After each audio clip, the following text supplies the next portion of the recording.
Kapin sa 400 ka mga talisaynon nga nawadaan og panimay atol sa pagkuso-kuso sa Bagyong Odette.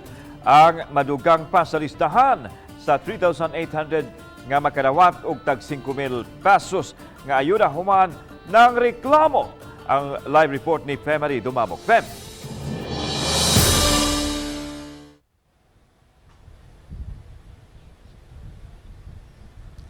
Yes, Alan, samtang nagpadayon karon ang pagpanghatag nito mga unclaimed nga 5,000 pesos nga ayuda alang sa mga niadtong mga benepisyaryo kon mga nabiktima sa Bagyong Odette, nagpadayon usab karon kun nag-andam na usab karon mga kuwani sa City Budget, City Treasurer ug City Social Welfare Office sa susamang kantidad nga ipanghatag dito mga nireklamo nga wa malakip sa listahan.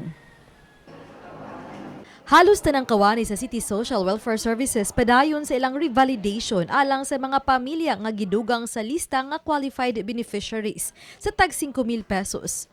Ang ilang mga panimay hingpit usab nga naguba tungod sa bagyo. Mato di Filipa Solana, talisay City Social Welfare Officer, gasagad kanila mibisita sa buhatan aron mo reklamo samtang ang uban sa barangay atul sa pag-apod-apod.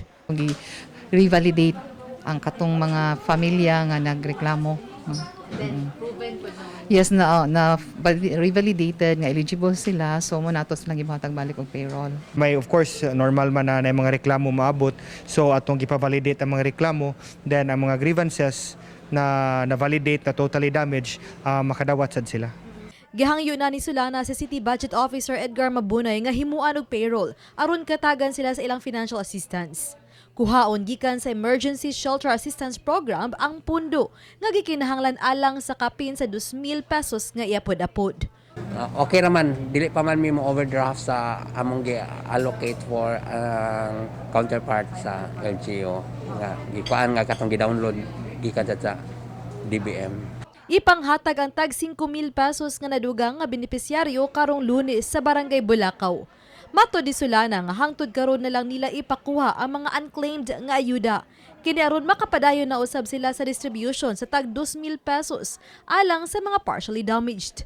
Kung naagi hapoy unclaim, mawaan nila sila sa among opisina kay para pangitalan nato pug paagi kung saon nila nga kay ato naman gina-liquidate kay in preparation for the next payout.